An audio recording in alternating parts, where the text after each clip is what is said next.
श्री शिवाय नमस्तुभ्यम। हम सबको पता है कि 18 मार्च को संकष्टी गणेश चतुर्थी का बहुत ही प्यारा सा दिन है और अगर आपको अपनी मनोकामनाओं को मात्र 3 दिन में पूरा करना है तो रिद्धि सिद्धि गणेश नक्षत्र बन रहा है इस बार संकष्टी गणेश चतुर्थी पे। और दूर्वा और ये शहद का ये उपाय अगर आप करते हैं तो भगवान गणेश की कृपा तो आपके घर के ऊपर बनेगी ही, साथ ही साथ भोले शंकर और माँ सती की भी कृपा आपके ऊपर और आपके पूरे परिवार के ऊपर हमेशा बनी रहेगी। ठीक है ना। तो इसी की बात इस पूरी वीडियो में करेंगे, वीडियो को पूरा देखिएगा।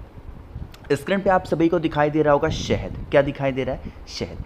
आपको पता है जब हम कभी भी किसी भी व्यक्ति को सुधारते हैं या फिर हम कोई उपाय क्रोध का करते हैं, कोई उपाय गुस्से का करते हैं तो उसमें शहद अनिवार्य होता है। लेकिन शहद एक जगह और अनिवार्य होता है कि जब हमें अपनी इच्छाओं को बहुत ज़्यादा जल्दी पूरी करनी हो तो आपको शहद लेना चाहिए। ठीक है ना। अब शहद तो ले लिया, शहद के साथ में हमें दूर्वा की भी आवश्यकता पड़ने वाली है। ध्यान रखिएगा, जो दूर्वा हम लेंगे वो आप सभी को हरी दूर्वा लेनी है। दूर्वा 2 तरीके की आती है, एक वाइट कलर यानी कि सफ़ेद में आती है और एक हरे कलर में आती है, जैसा कि स्क्रीन पे दिखाई दे रहा है। ठीक है ना, क्लियर हो रही है ना बातें। आपको दूर्वा लेनी है, दूर्वा गिन करके लेना ही, 7 से कम नहीं लेना है ना। ज़्यादा से ज़्यादा आपकी इच्छा है ले सकते हो, कोई दिक्कत नहीं है, कोई प्रॉब्लम नहीं है, बट कम से कम 7 दूर्वा लेंगे, ज़्यादा से ज़्यादा आपकी इच्छा। फिर एक तांबे का लोटा लीजिएगा, उसके अंदर जल भरेंगे, जल के अंदर कुछ भी आपको डालने की कोई ज़रूरत नहीं है। कलश को उठाएंगे, उन सभी सामग्री को उठाएंगे और पहुंच जाएंगे सीधा महादेव के शिवलिंग के पास में। हमारे पास में 2 से 3 चीज़ें हैं ना। कौन कौन सी? एक आपके पास में शहद है, एक आपके पास में दूर्वा है ना, और आपके पास में एक लोटा जल है। थोड़ा तरीका समझ लो। जो शहद आपके पास में है ना, उस शहद का लेपन भोले शंकर के शिवलिंग के ऊपर करना। देखो तरीका बता रहा हूँ, गलतियाँ यहाँ पे नहीं करेंगे कोई लोग। शहद का लेपन कहाँ करना है? महादेव के शिवलिंग के ऊपर। जब शहद का लेपन कर चुके फिर आप सभी लोगों को इस बार जल चढ़ाना है। जब जल को समर्पित करोगे तो यहाँ पर आप सभी लोगों को मयूर ध्वज भगवान का स्मरण करना है। फिर से बोल रहा हूँ, किसका ध्यान करना है? मयूर ध्वज भगवान का स्मरण करते हुए आपको एक लोटा जल चढ़ाना। लेकिन अभी आपके पास में दूर्वा है, कितनी है? 7 दूर्वा तो कम से कम है ही, ज़्यादा से ज़्यादा तो आपकी इच्छा है।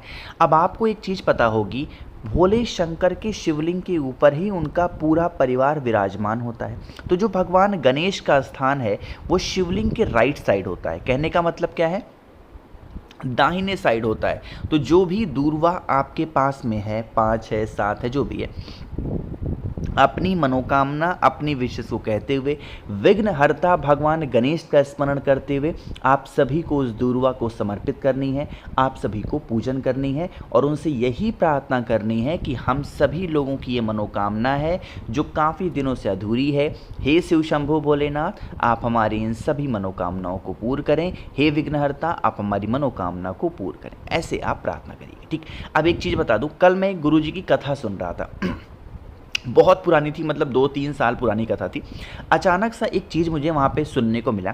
उसमें ऐसा था कि पूजा पाठ करने के लिए, चाहे हम किसी भी देवी देवता की पूजा कर रहे हो, माँ दुर्गा की कर रहे हो, भोले शंकर की कर रहे हो, माँ सती की कर रहे हो, या फिर भगवान बजरंग बली की कर रहे हो, भगवान विष्णु की कर रहे हो, किसी की भी पूजा करते हैं तो उनकी पूजा करने के लिए आसन बिछाना होता है ना। क्या बिछाना होता है? आसन। चाहे अपने पितरों का ही पूजन हम कर रहे हो तो क्या बिछा के? बिना आसन बिछाए पूजा पूरी नहीं होती। लेकिन भगवान गणेश एक ऐसे देवता हैं, ठीक है ना, जिनका पूजन करने के लिए आपको आसन नहीं बिछाना चाहिए, वरना पूजा का पूरा फल नहीं मिलता है। मैंने ये चीज़ गुरु जी की कथा में अपने कानों से सुनी और गुरु जी इस बात को कह रहे थे। तो आगे से आप लोग भी इन सब चीज़ों का ध्यान रखिएगा कि जब आप भगवान गणेश की पूजन करें तो आपको आसन बिछा करके बैठने की आवश्यकता नहीं है, वरना पूजा का फल आधा मिलता है। बाकी किसी भी देवी देवता की आप पूजा कर रहे हो, आप सभी लोगों को क्या करना है?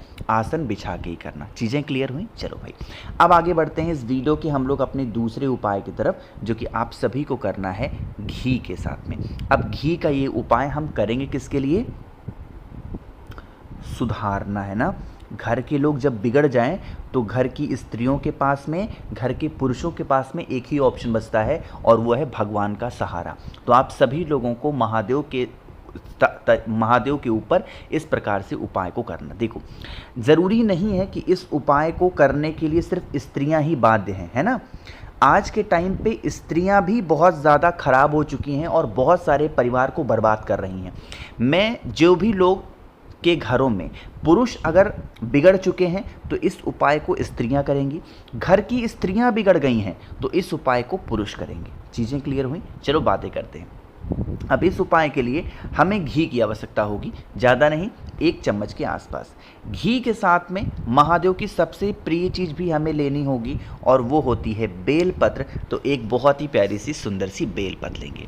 बेलपत्र लेने के बाद में एक जो दूसरी चीज़ आती है जो कि होती है क्या, दही।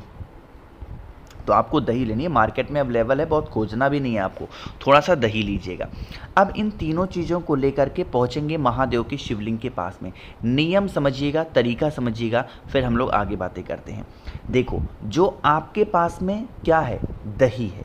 सबसे पहला काम करेंगे, उस दही का लेपन महादेव के शिवलिंग के ऊपर कर दो। पहले क्या करना है, दही का लेपन महादेव की शिवलिंग के ऊपर करो। अब जिस स्थान पर दही का लेपन किया है उसी स्थान पर आपको 1 लोटा जल चढ़ा देना, ठीक है ना। जब जल चढ़ाओगे तो कुंदकेश्वर महादेव का ध्यान करेंगे। दही के साथ क्या किया, जल को चढ़ा दिया। अब आपके पास में क्या है, एक बेलपत्र है। अरे है कि नहीं, यही तो बेलपत्र है आपके पास में।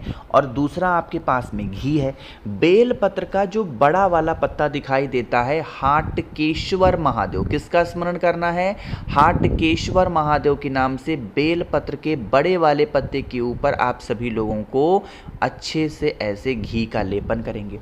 जब घी का लेपन आप कर चुके हैं हाटकेश्वर महादेव के नाम से, फिर इस बेलपत्र को उठा करके माता अशोक सुंदरी के स्थान पे समर्पित कर दीजिएगा और इस कामना से समर्पित करेंगे, हे शिव शंभु भोलेनाथ, हे विघ्नहर्ता भगवान गणेश, हे माँ अशोक सुंदरी, हमारे घर में, परिवार में इस प्रकार से लोग हैं जिससे हमारे घर में बहुत ज़्यादा लड़ाई होते हैं, झगड़े होते हैं, हमारी कोई भी ऐसी समस्या का समाधान नहीं निकल पा रहा है। आप हमारे घर से इन सभी समस्याओं को दूर करके हमारे घर में सुख, शांति एवं समृद्धि का वास ज़रूर करें। कुछ अपने तरीके से महादेव से विनती करनी है, प्रार्थना करनी है, करके देखिए इस उपाय को। जो भी इंसान घर में आपके बिगड़ा हुआ होगा वो इंसान बहुत ज़्यादा जल्दी ठीक ज़रूर हो जाएगा, ठीक है ना। आगे बढ़ते हैं अब इस वीडियो के हम लोग तीसरे उपाय की तरफ, जो कि आप सभी को कमल गट्टे का करना होगा। जैसे ही कमल गट्टे का नाम आता है आपके माइंड में पक्का आती होगी, भैया पक्का ये उपाय किसके लिए होगा, यह उपाय आपका होगा धन के लिए। और सिर्फ धन पाने के लिए नहीं, अगर आपका कोई इंसान कर्ज लेके बैठ गया है, वापस नहीं कर रहा है, या फिर आप बहुत ज़्यादा कर्जे में डूबे जा रहे हो, वापस नहीं कर पा रहे हो, तो इस उपाय को करेंगे। इसके लिए हमें 1 कमल गट्टा लेना, ठीक है, बहुत ज़्यादा की कोई आवश्यकता ही नहीं है। 1 कमल गट्टे को लेकर के और 1 बेलपत्र को भी लीजिएगा जो कि बहुत ही प्यारी हो, सुंदर सी हो। यह उपाय सभी कर्ज मुक्ति और धन प्राप्ति के उपायों से डिफरेंट है ना। तांबे का लोटा लेंगे, उसके अंदर जल भरेंगे। धन प्राप्ति का ये उपाय है। जल के अंदर कोशिश करिएगा गंगा जल डाल देंगे, ठीक है ना। गंगा जल डालने के बाद में पहुंच जाएंगे महादेव के शिवलिंग के पास में। थोड़ा सा नियम समझिएगा, जो आपके पास में बेलपत्र है उस बेलपत्र को माता अशोक सुंदरी को चढ़ाना, और जो आपके पास में कमल गट्टे हैं उस 1 कमल गट्टे को महादेव के शिवलिंग के ऊपर रख दो। इतना करने के बाद में जो जल होगा उस जल को इस कमल गट्टे के ऊपर रिद्धि सिद्धि का स्मरण करोगे। मैंने स्टार्टिंग में आपको बताया था किसका ध्यान करना है, रिद्धि सिद्धि का स्मरण करते हुए आप सभी लोगों को कमल गट्टे के ऊपर जल चढ़ा देना, और फिर इस कमल गट्टे को बाद में अपने घर की तिजोरी अलमारी में रख के चले आते हो, तो आपके घर में कभी धन की कमी नहीं हो सकती, ठीक है ना। 3 उपाय समझ में आ गए हैं। आगे बढ़ते हैं, लेकिन उससे पहले जल्दी से करिए वीडियो को लाइक। जिसने अभी तक चैनल को सब्सक्राइब नहीं किया, मेरी आवाज़ आप पहली बार सुन रहे हैं, चैनल को ज़रूर सब्सक्राइब करेंगे। इस उपाय का सबसे पहले फ़ायदा समझ लेते हैं, इच्छा पूर्ति, है ना। अपनी इच्छाओं की पूर्ति के लिए उपाय करना है। आप सभी को थोड़ा सा 1 चुटकी खड़ा मूंग लेना है, साथ ही साथ थोड़ा सा पीला चंदन। महादेव के शिवलिंग के पास आना, जो पीला चंदन लिया है माता अशोक सुंदरी के स्थान पे लेपन करो।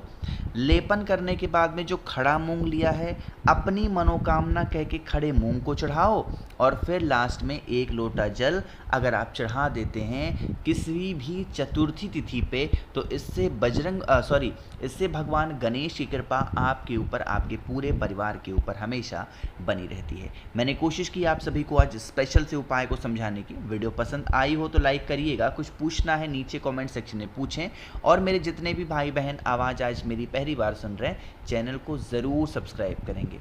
श्री शिवाय, नमस्तुभ्यं।